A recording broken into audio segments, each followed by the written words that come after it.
Saudara-saudaraku sekalian, bahwa sesungguhnya Imam Muhammad Al-Ghazali beliau pernah mengatakan di dalam sebuah karya kitabnya, yakni kitab Bihidayatul Hidayah, beliau pernah mengatakan bahwa sungguhnya manusia itu dalam hal menuntut ilmu, manusia itu dalam hal mencari ilmu terbagi menjadi 3 golongan. Golongan yang pertama, kata beliau, wa'lam anna nasa fi talabil ilmi ala salasati ahwal. Rajulun talabal ilmi liyadakhirahu zadan ila al-ma'ad wa lam yaqsid bihi ila wajh Allah ta'ala wa dar al-akhirah fahaza min al-faizin. Yang maksudnya adalah sesungguhnya manusia itu dalam hal menuntut ilmu menjadi 3 golongan.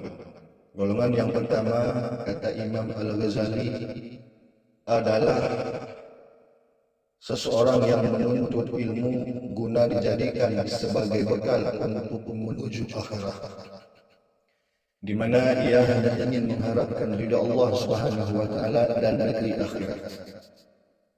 Maka inilah termasuk kelompok atau golongan yang beruntung.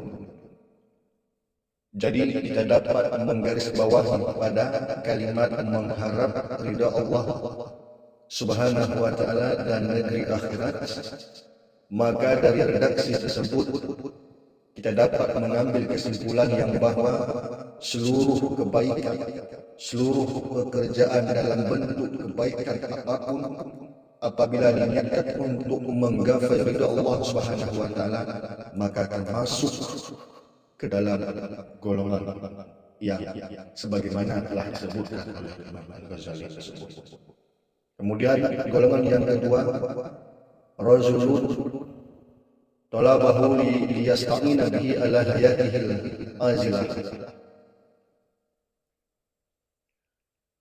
wa yanala bihi iza wal zah wal mal wa huwa alimun bizalika mustasirun fi qalbihi rakakata halihi wa khissata maqsadihi fahaza minal mukhatirin.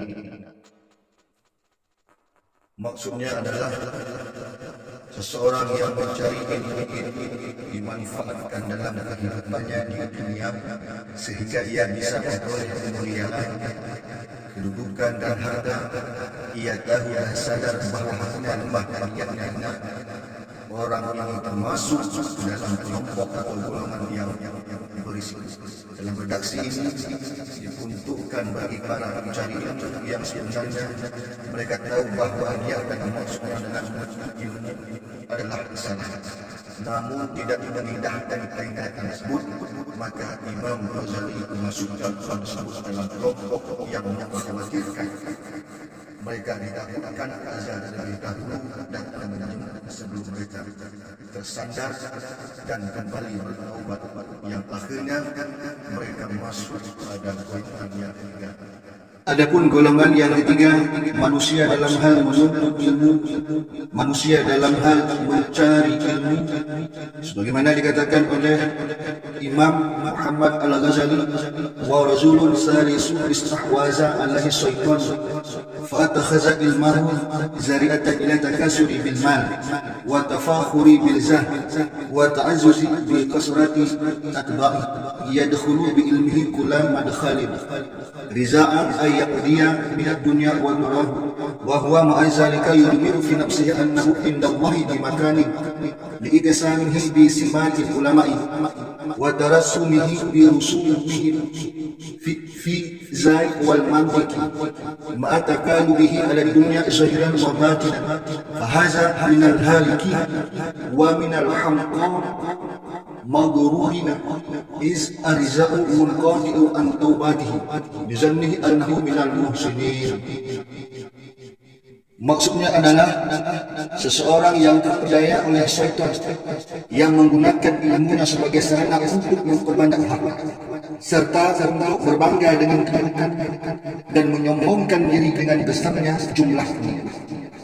Ilmunya menjadi sarana untuk meraih tujuan duniawi, Bersamaan dengan itu, ia masih mengira bahwa dirinya mempunyai posisi khusus di sisi Allah Subhanahu wa Ta'ala.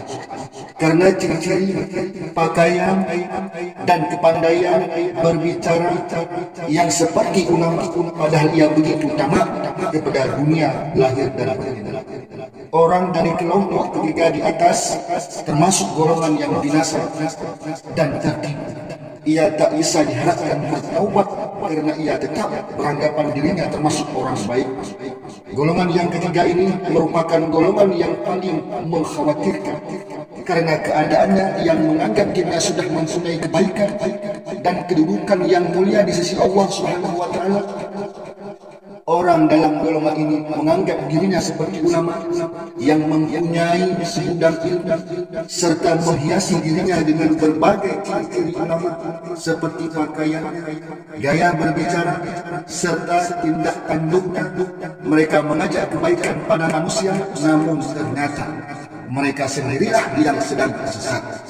Taubatnya pun tidak diharapkan karena orang yang berada dalam golongan ketiga ini menganggap dirinya sudah baik. Maka bagaimana mungkin orang yang menganggap dirinya sudah baik akan bertaubat? Atas dasar inilah mereka dimasukkan dalam golongan yang tertipu sebab kepercayaan diri mereka yang keliru. Wallahu a'lam bishawab.